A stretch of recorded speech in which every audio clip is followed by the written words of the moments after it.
Olá, estimados irmãos em Cristo.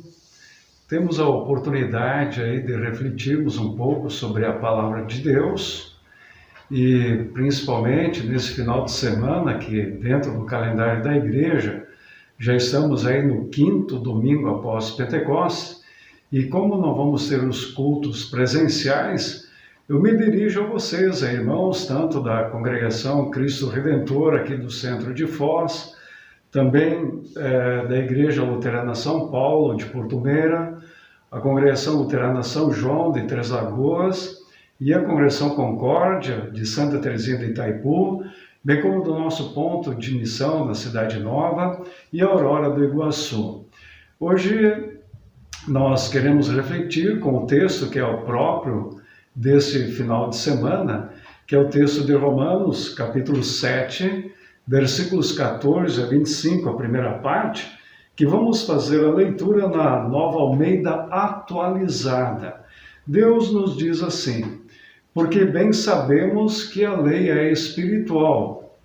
Eu, porém, sou carnal, vendido à escravidão do pecado, porque nem mesmo compreendo o meu próprio modo de agir, pois não faço o que prefiro, e sim o que detesto. Ora, se faço o que não quero, concordo com a lei que é boa.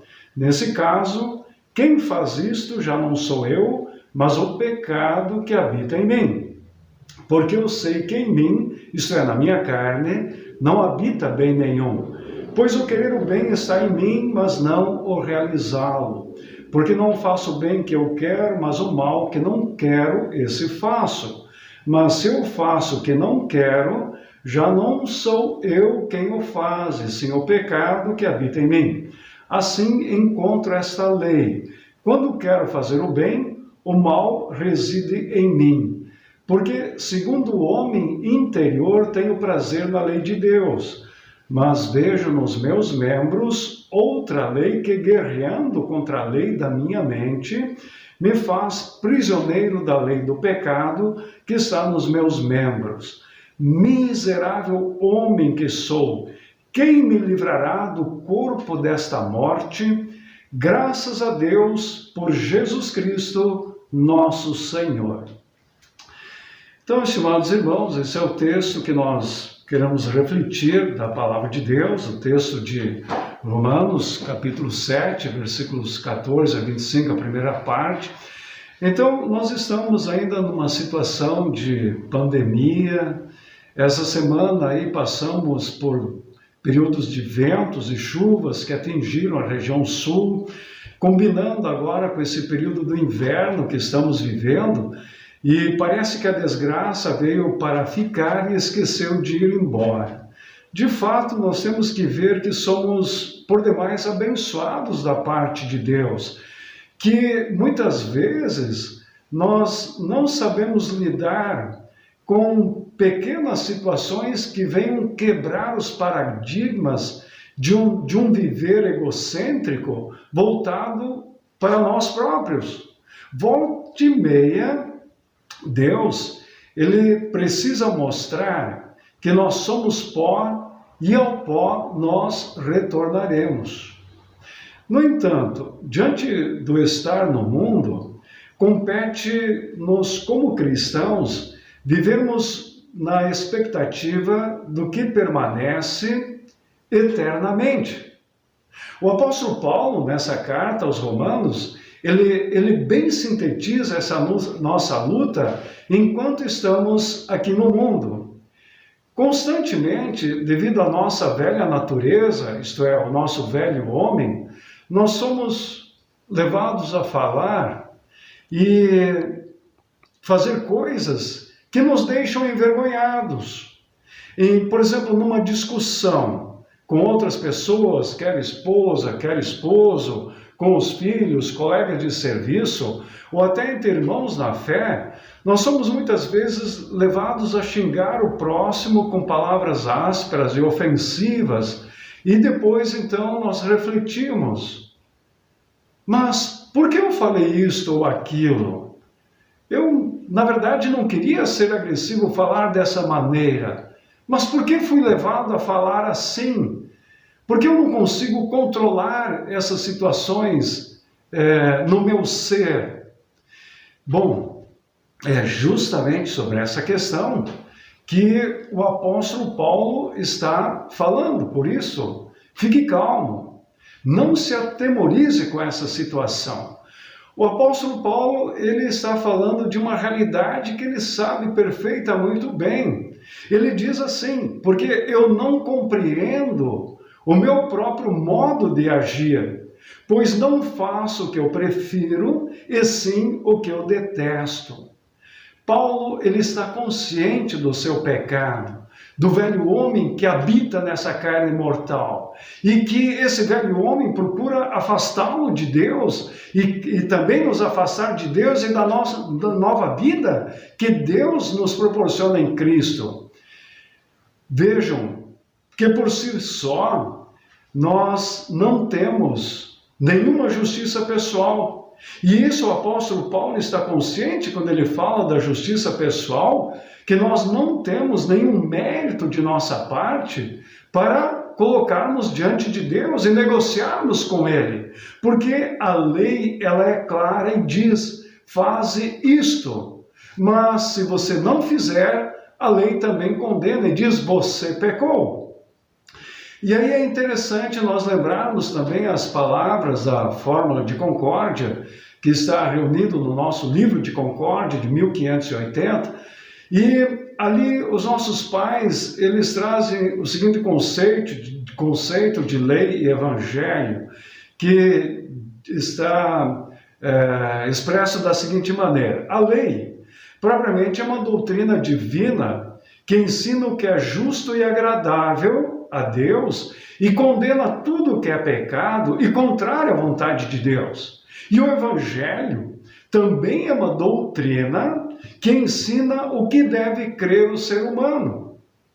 E que esse ser humano que não cumpriu a lei, ele é por ela condenado, a saber, que todos os pecados Cristo levou à cruz e pagou, sem nenhum mérito nosso, obtendo assim o perdão dos pecados, a justiça de Deus e a vida eterna.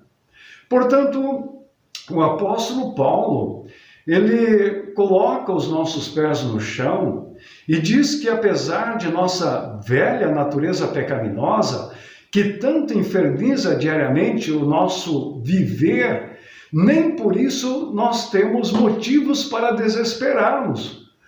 Por mais situações conflitantes que estejamos passando e esteja acontecendo à nossa volta, o apóstolo Paulo lhe aponta para Jesus Cristo, que é por intermédio dele, Cristo, que nós fomos reconciliados com Deus. Agora, devido à fé nesse Cristo, que morreu e ressuscitou por nós, nós temos o perdão dos pecados, inclusive o pecado que herdamos de Adão e Eva, que é o pecado original. Além disso, nesse mesmo Cristo, além do perdão do pecado original, nós temos diariamente o perdão dos nossos pecados atuais, que cometemos tanto por pensamentos, palavras e ações. Então, em Cristo, nós somos declarados justificados. O que significa justificados? É que nós somos pecadores, conforme o apóstolo Paulo coloca, a Bíblia nos coloca isso muito bem, descreve essa situação de quem nós somos diante de Deus, somos pecadores. Agora, onde entra o ser justificado diante de Deus? Da seguinte maneira: a partir do momento que eu creio em Cristo, Cristo me declara justo, perdoado dos meus pecados. Essa fé é um dom de Deus, é um presente de Deus, que Ele já criou em nós através e a partir do nosso batismo, e mantém-nos nessa fé, alimentados através da palavra, dos sacramentos. Muito bem, então, diante da fé em Cristo, desse Cristo que morreu e ressuscitou por nós, Deus agora não olha para a sua ira, com sua ira diretamente para nós, mas Ele olha para Cristo.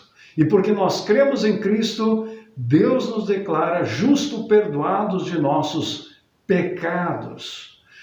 E em meio aos nossos fracassos, em meio aos conflitos, em meio aos momentos de explosão e ira, Deus, Ele permanece conosco. Ele não nos abandona. Ele, em sua graça e misericórdia, Ele continua proporcionando o perdão dos pecados, através da palavra, através dos sacramentos, para diariamente termos condições de afogarmos o velho homem, como nós aprendemos no catecismo. O que é afogar o velho homem? É não deixar que a nossa velha natureza, o velho homem, com tudo que lhe é pertinente, nos domine. Então nós temos essa luta diária. Se hoje eu explodi de raiva, fui levado por uma outra situação a perder o controle, Deus ainda me dá o tempo para refletir sobre essas minhas ações, para pedir o perdão, também me reconciliar com o próximo e assim poder viver em novidade de vida. Isso é diariamente afogar o velho homem, mas nós não conseguimos isso sozinhos. Nós precisamos de uma força, e essa força, graças ao bom Deus, Deus nos proporciona através do Espírito Santo, através de sua palavra.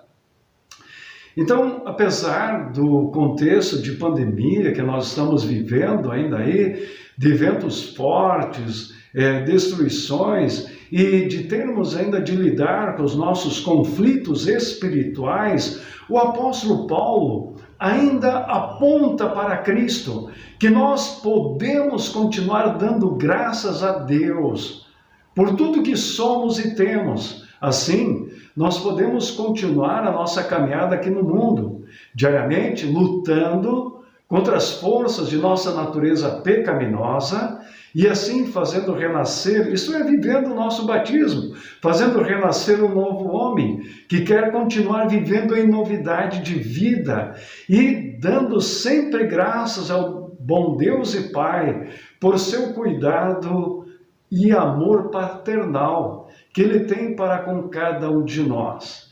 Então, estimado irmão em Cristo, apesar de não podermos estar presencialmente nos cultos, Deus não nos abandonou. Ele está aí com sua palavra, nos confortando, nos animando, e através do Espírito Santo, Ele está consolando nossos corações, nossas mentes, para que assim possamos viver em paz, com a paz que Ele conquistou, com a sua morte e ressurreição. Que a paz de Cristo esteja com cada um de vocês, hoje e todo sempre. Amém.